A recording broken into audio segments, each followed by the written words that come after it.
Hello, America. I'm Mark Levin. This is Life, Liberty, and Levin, and I'm here with an old friend of mine, Lieutenant Colonel Alan West. How are you? Good to be with you, Mark. I'm fantastic. Thanks for having me.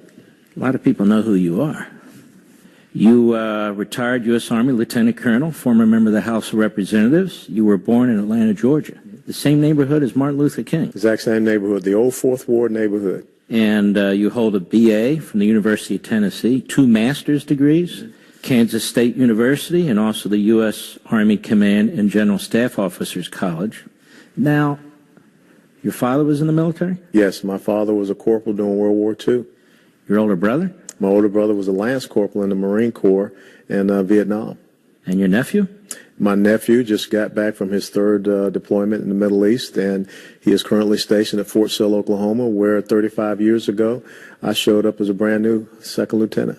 And you served in Iraq? Served in Desert Shield, Desert Storm, and then in Iraq, and I went to Afghanistan for 2.5 years as a civilian military advisor. And some time in Kuwait? Yes. Mm-hmm. Kuwait, Iraq, Afghanistan. Yeah. Your family is a military family. How did that happen? Why? Well, you know, I think that when my dad sat down and talked to me early on, I was 15, and he challenged me to be the first officer in our family. And one of the things of that generation that my dad was brought up in, they wanted to prove themselves that they were loyal, patriotic Americans. And when I think about my dad and the sacrifices that he made to go and serve in uniform for a country that did not afford him all the rights and privileges that it did to others, and I will never forget when my dad said that there's no greater honor than to wear the uniform of the United States of America. And that's why I take my oath that I took 31 July 1982 so seriously and to heart still today. Were you a good kid before you went into the military? No, man. I was. My granddad used to nickname me a mule because I was very stubborn, very hard-headed, and I write about it in my book that my parents, from the 1st grade through the 9th grade, I went to private Catholic school, and I told them, hey, look, I really just want to go to the public school down the street, and they didn't want to listen and everything, so I ran away from home. Really? Yeah. As a matter of fact, it was my first, well-planned operation. I studied my dad and my mom's sleep habits and everything like that. I figured out the Greyhound bus schedule. Now, like I said, I wrote about it in my book. And I knew that my mom's sister, Aunt Sally, she lived up here in the D.C. area. And I snuck over to the Greyhound bus station in Atlanta and caught a ride up here to Washington, D.C. But I left them a note. They knew everything that was going on. And they allowed me to transfer to a public high school, which, really set me on the course to be where I am today. I joined ROTC. I ended up becoming the cadet battalion commander, which launched me to go into ROTC at the University of Tennessee. But there were those 4 instructors at Grady High School. It was Lieutenant Colonel Pagonis, Lieutenant Colonel Pagonis, Major Heredia, Master Sergeant Buchanan, and Sergeant First Class McMichael. All 4 of those gentlemen were either Korea or Vietnam veterans. A couple of them were both. And they saw something in me that I did not even know that was in me as well. But it was so important because that structure, that discipline that I had in my home, they made sure that I continued down that path when I was in high school. A lot of young men who have difficulty as kids and so forth, when they get into the military, it changes them. Oh, absolutely it does. It's really an important experience. My father was one of them, too. You met my father. Yes. World War II veteran.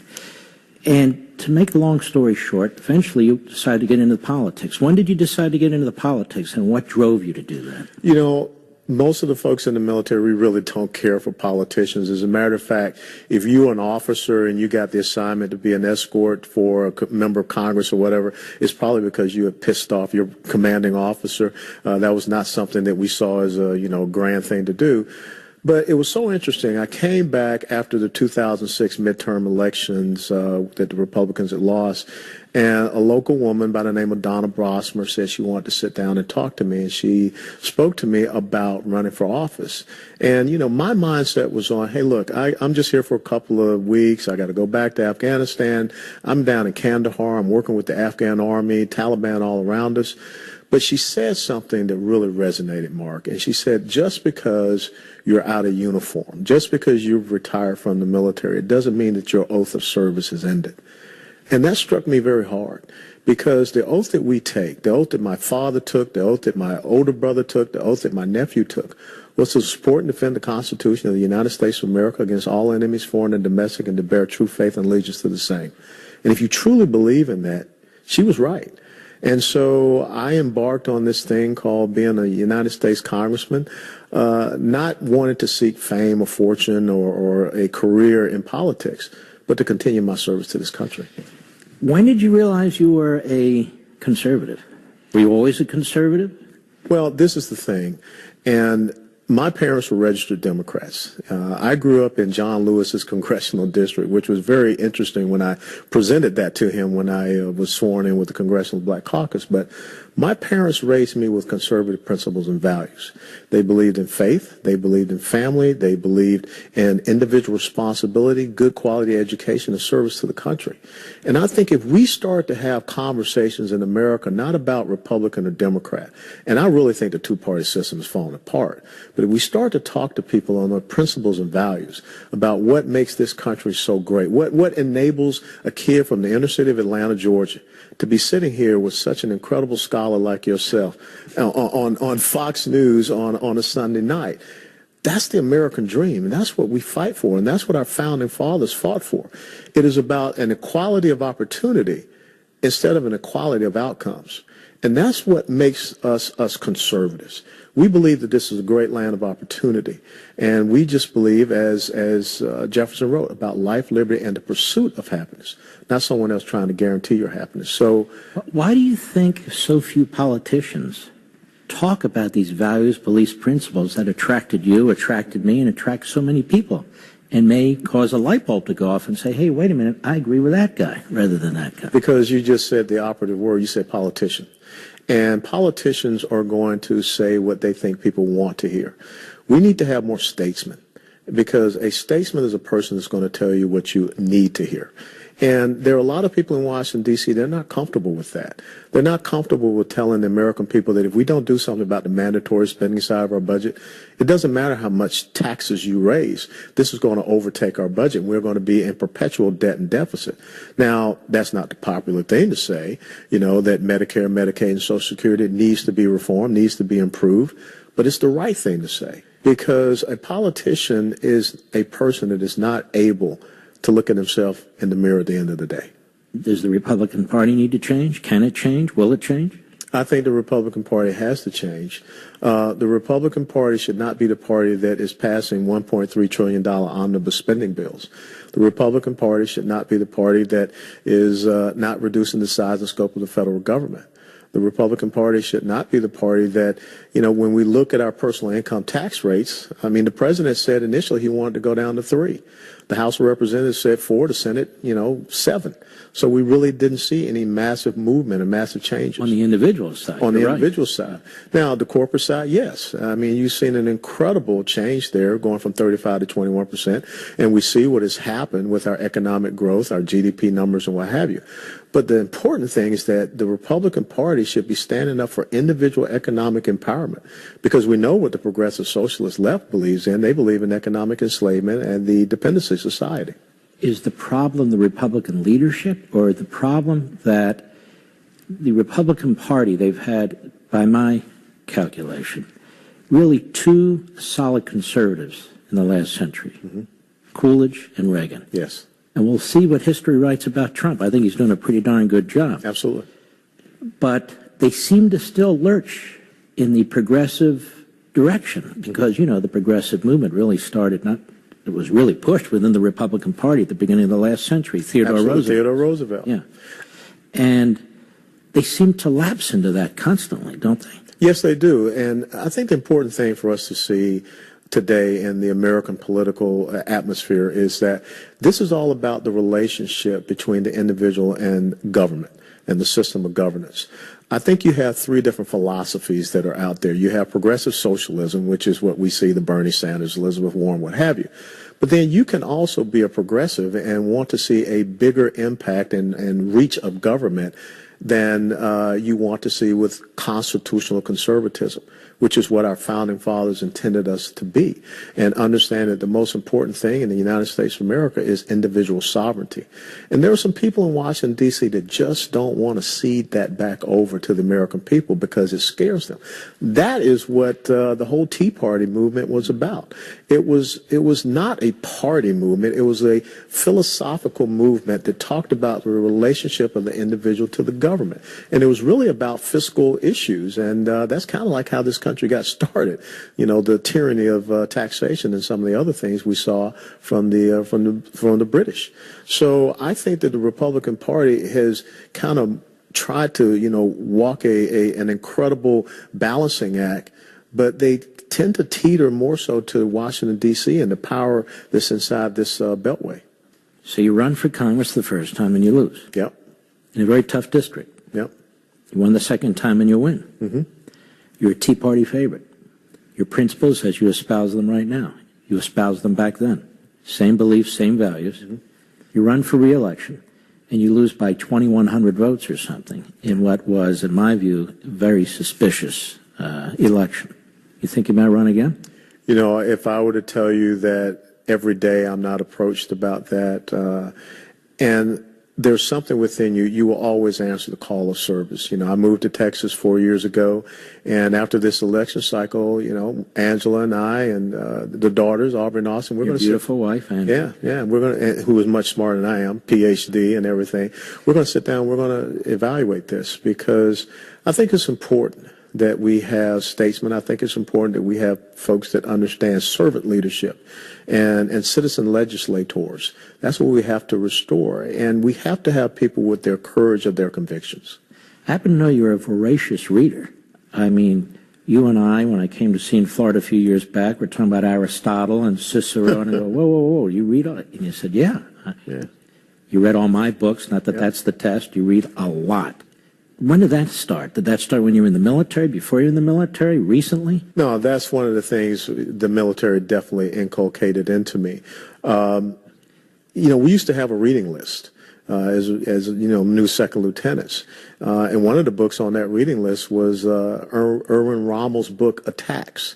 And that was about the exploits of him as an infantry lieutenant and infantry captain in Romania. And the important thing is that, you know, that was the book that Patton read about Rommel and that enabled him to defeat Rommel. And then, I read your book. Yeah, but that was important because after that incredible defeat at Kazarine Pass. So I think that if you're going to, you know, try to present yourself as a leader, one of the important C's of leadership is competence. And you should not be able to stand up there and not back up what you're professing to believe in without being able to say, here is where it relates throughout history. And that, I think, is what the military does train you to do. Because when you're in a battle or whatever, you don't have time to pull out the manual and whatever, but it has to be ingrained within you because folks are looking for that cool, steady hand when bullets are flying. When we return, I want to ask you about foreign policy. Mm-hmm. I want to ask you about this recent spat, this election of a Democratic Socialist and this push in the Democrat Party and so forth, and get your take on that. Colonel West. Yes, sir. President Trump. Yes, sir. Doing a good job? I think he's doing a fantastic job. And I know him personally because 3 of his properties were there in the congressional district that I was honored to represent. You know, I've done events with him at Mar-a-Lago, visited with him up in Trump Tower. I think the important thing is to kind of bifurcate President Trump. And there are things about, you know, his personality that, you know, maybe I wouldn't do, especially on the Twitter or what have you. I don't think you can really do policy in 240 characters. But when you look at his policies, when you look at what has happened with our economy, with people getting back to work, these all-time incredible unemployment numbers, workforce participation rate, GDP growth, you can't debate those things. Those are facts. If you want to compare it to what President Obama did, I mean, he's blowing it out of the water. When you look at what has happened with our foreign policy, I mean, we are now regarded, we are now respected. We're not having off-mic flexibility moments. We don't have strategic patience. We're not leading from behind. We're not drawing false red lines. And when you look at our national security and the rebuilding of our military capability capacity, when was the last time you heard a headline about ISIS? When was the last time you had a domestic terrorist attack here in the United States of America? I mean, knock on wood. But remember, December of 2009, You know, we had Fort Hood. And that was Fort Hood that Barack Obama said was workplace violence. I don't think we have a president that has an issue about saying who the enemy really is. We're not going to be sending Iran pallets of cash, and that really has the mullahs over there upset. And I really think that he has put in the right type of pressure on Russia and China. So, you know, there is nothing. So you're very pleased. I'm ecstatic. Okay, let me ask you this. The Democrats, who not only put up with 8 years of Obama, but defended him every step of the way. The Iran deal, which was an outrageous deal. He basically turned the other cheek when it came to Russia, Crimea, so forth, and the invasion of Ukraine. He did nothing about the Chinese ripping us off on our technology. Nothing. He tells Trump on the way out, watch North Korea, they're a problem. I look all around the world, and this president has inherited all these issues. Yes. Did you think that we'd have a president finally who would say, you know what, Jerusalem is the capital of Israel and we're moving our embassy there? All of them campaigned on it. He did it. Yes. And same with the Iran deal. He tried it. He said, no, we're going to have to kill that. He has shown to me, you tell me, you brought up statesmanship. Statesmanship isn't just speeches, as you said. Yeah. It's action. It's actions. What do you say? There's no doubt about it.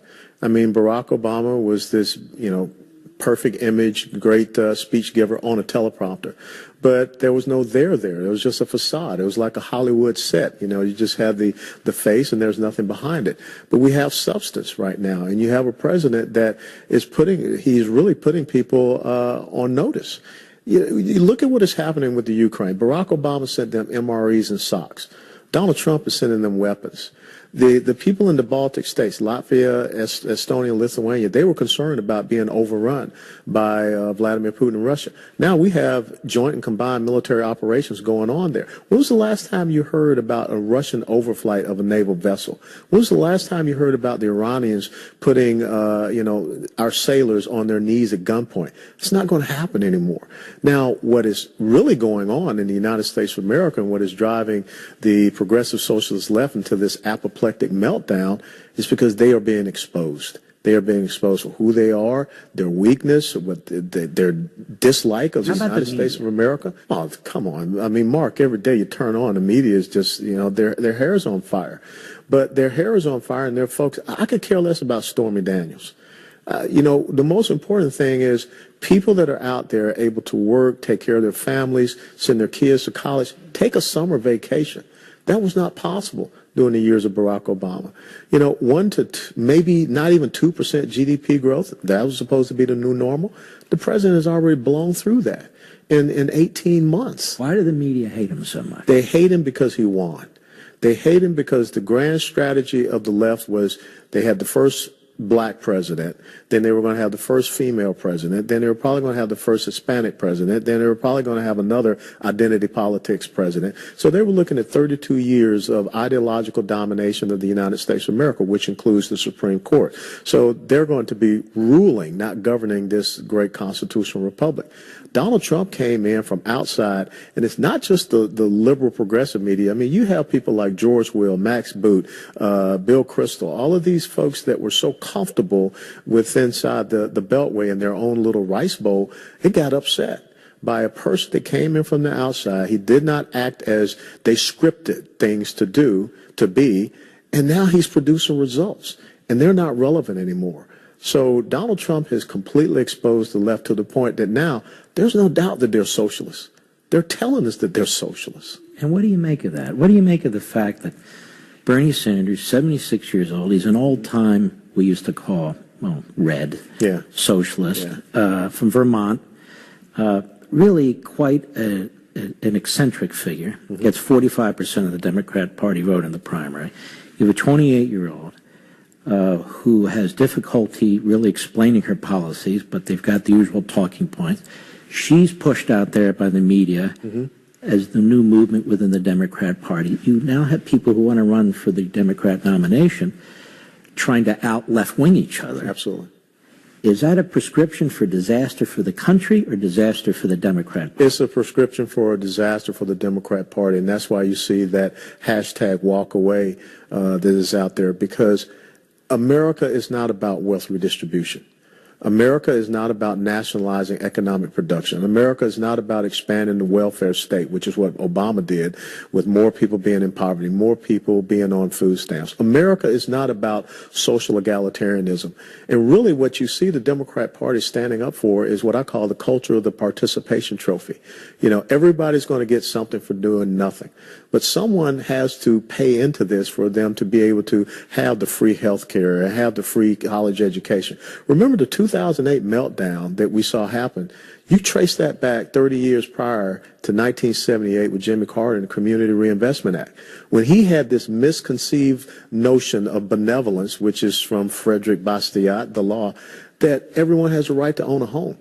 Now, how did that work out? And you look at those 30 years, all the different things that happened along the way, the mortgage-backed securities, how they were being sold around, the rise of Fannie and Freddie, the repeal of the Glass-Steagall, crashed the banks. That's what happens when you have these idiots. And I have to be very honest, they're idiots because history shows this never works. But they stand up and they say that incredible four-letter word, free. And that's why it's so important that we get into our system of education and restore it to be a system of education and not a system of indoctrination, because that's where the left is churning out the next generation of Ocasio-Cortezes out there who has an economics degree from Boston University. Someone needs to get their money back. If we're not careful, in 50 years, 100 years, China will be the most powerful superpower on the face of the earth, won't it? It absolutely will. And what China did was they sat back and they watched the collapse of the Soviet Union, and they learned a very important lesson. The collapse of the Soviet Union did not come militarily. Our military capability, capacity, and our deterrence was able to bring about that collapse. But the Soviet Union really collapsed economically. And so what the Chinese understood is that we still want to be communists, but there's something about this capitalism thing. There's something about this free market thing that we can use, and we can become like a tick.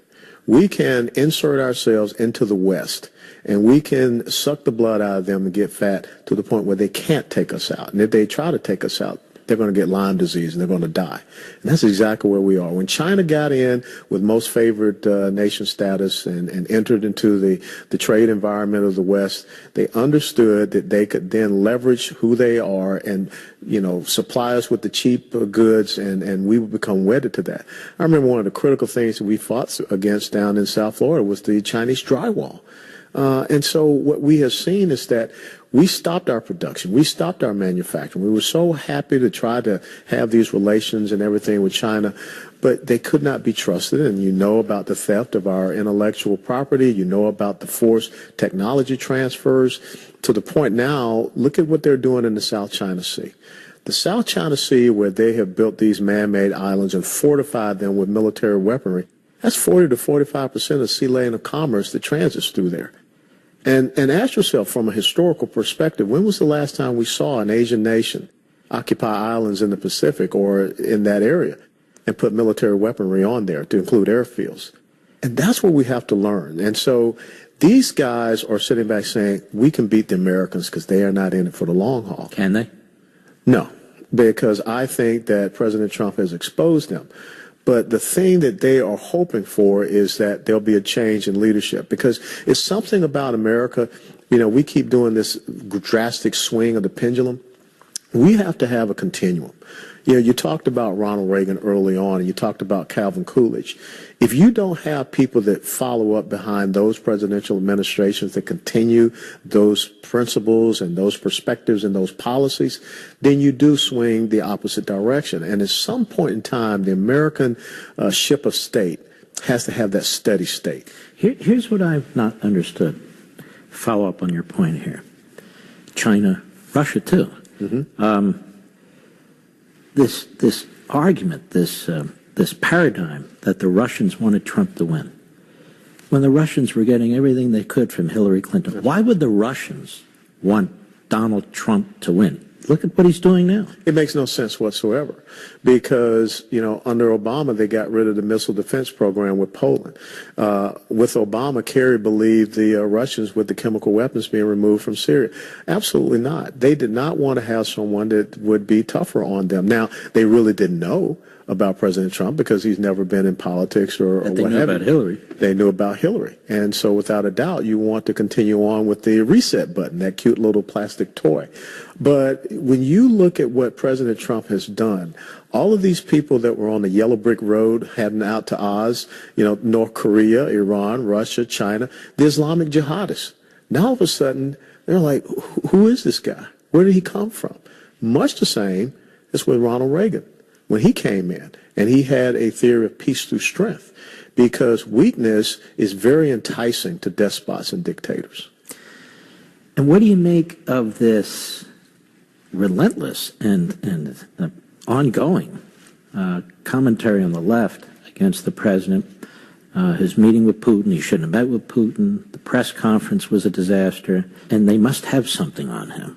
Well, they have to come up with the conspiracy theories and distractions because, in truth, if you saw Secretary Pompeo's testimony this past week before the Senate, right? It was absolutely incredible. I mean, he embarrassed some of those senators, which really shows they don't have the competence, they don't know the gravity of some of these situations that are going on.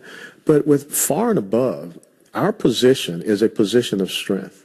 And I think that what you're going to start seeing now with the Trump administration maybe is a shift from the old Europe, Western Europe, and more so focused toward Eastern Europe. I call that the new Europe, the Poland, the Ukraine, the Baltic states, some of these other former Soviet satellite states that understand that we want better relations with the United States. We want better trade relations. We'll take the oil and natural gas. Don't mind what Angela Merkel in Germany is doing. So I think that's the next big foreign policy shift, and that will help to undermine Russia's economy even more. You've fought for this country, you've served this country. And then you look at what took place in the last election with the last administration interfering in this election. The top echelon of the FBI has been wiped out now. Liars, some are under investigation. Some we're not sure. People are still investigating. You look at some of the highest levels of the intelligence agencies. John Brennan, who's out there making statements I've never seen a former CIA director make. Clapper.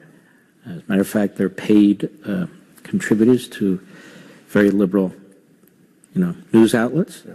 You look at this. You're a man of history. You're a man of the military. You served in Congress.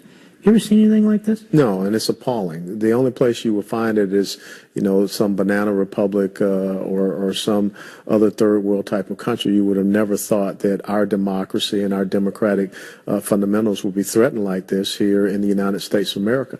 And let me put something else to rest. I had a TS-SCI clearance when I was in the United States military. That's the top. It's the highest? It's the highest. It's the sensitive compartmented information. When I retired, my clearance was gone. So I don't understand how people that no longer have a need to know are supposedly still hanging on to clearances. Just because you're a commentator with some other news, outlet, that doesn't guarantee you to have a clearance. A clearance for the United States of America is a privilege. It's not a right. And I think that is the number one thing that is happening in our government, that too many people believe that they have a right to do things when serving this country is a privilege, and it should be an honor.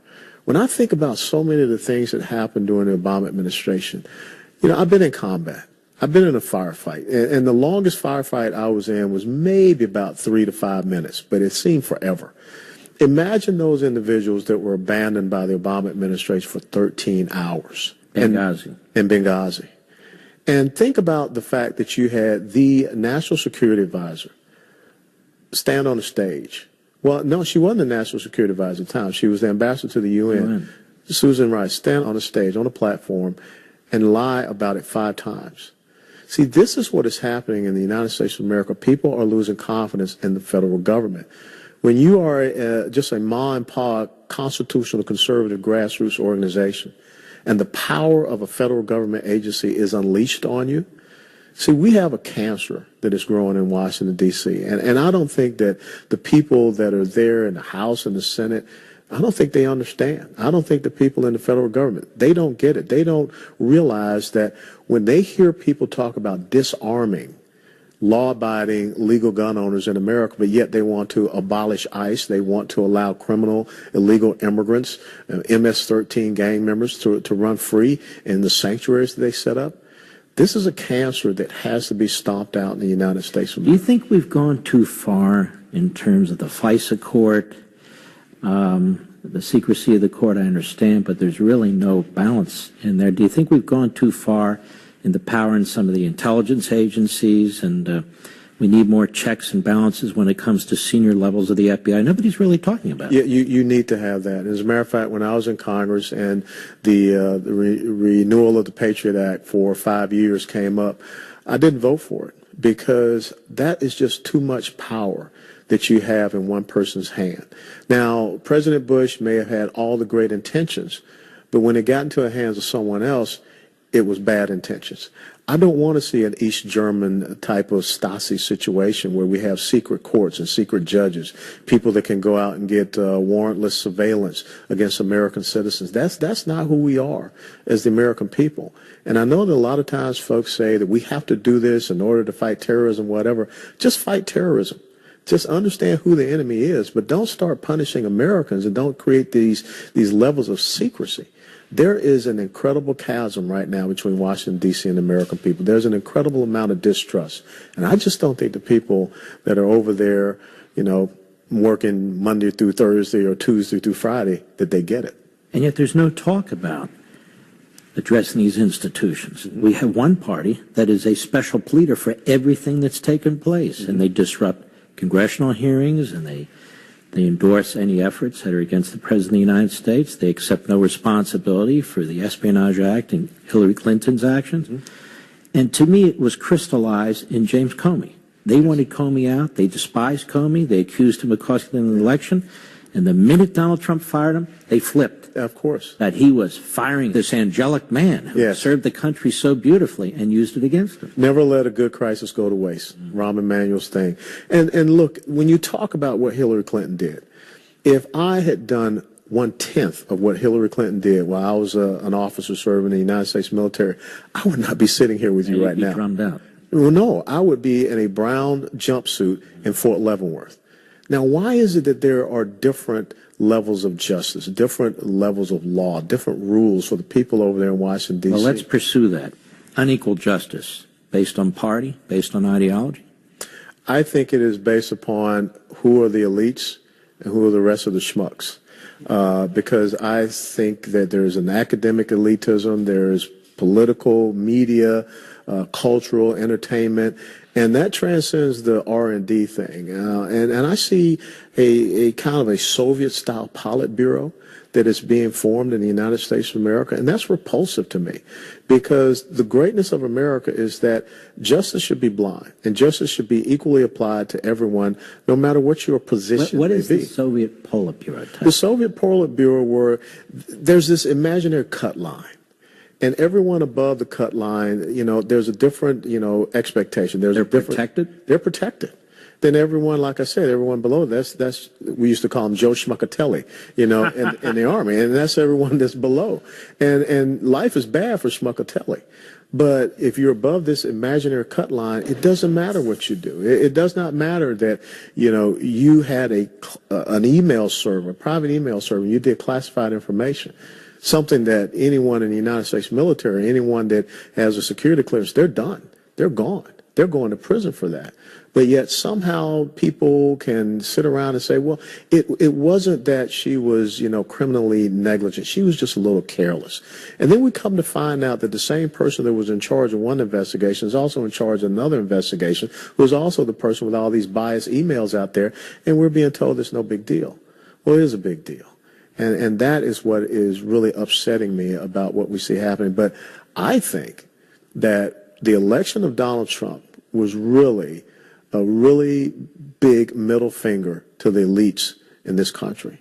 And if they're not careful, there are going to be several more fingers that they're going to be given in the midterm elections and then also in the 2020 election. Do you think there's still enough Americans who think this way? Absolutely there are. Folks try to discount the quote-unquote flyover country, but those folks stood up. Think about what happened in Pennsylvania.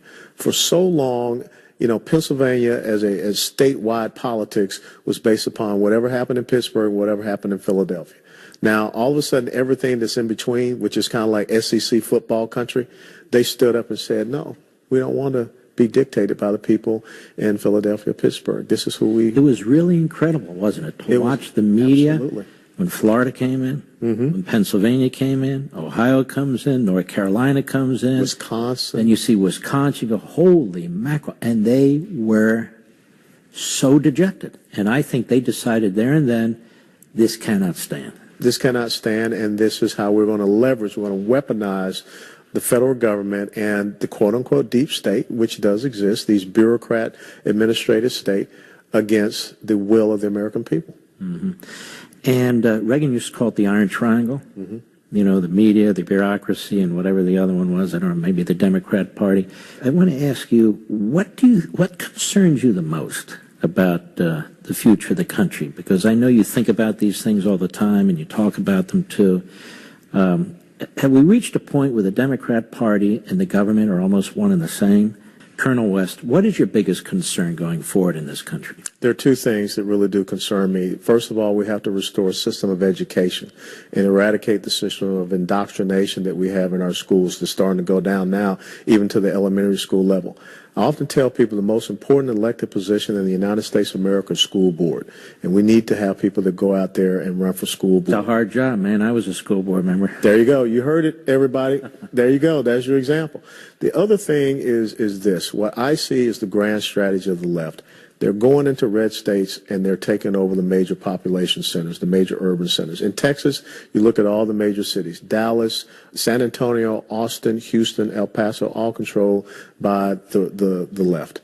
That is their playbook. You look at Tennessee, you look at Georgia, and we've got to turn that back around because that's where you see the biggest failure of the left's policies in the inner cities. You think they're doing it in part due to immigration? You and I know full well if those were future Republicans coming across the border, no, they say forget it. The Democrats would be fighting this tooth and nail. Do you think this is sort of a big picture thing that they're involved in? Absolutely. And that's why you hear, abolish ICE, get rid of the borders. They want to, get more people dependent upon them. That's their electoral base. They don't want to see folks able to go out and work because you don't need them giving you stuff. Next election, midterm election, Republicans or Democrats? It's going to be the Republicans because the Democrats are not offering anything to the American people. Will it be close?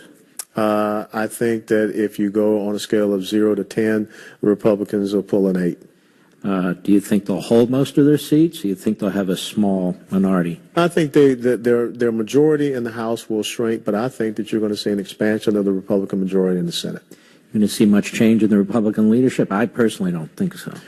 It depends on who the new Speaker of the House will be. Who might that be? I think that it'll end up being Kevin McCarthy, although Steve Scalise would be a good choice, or Jim Jordan. It's been a great pleasure. It's been all mine. Be well, my friend. God bless. God be with you. See you next time on Life, Liberty, and Levin.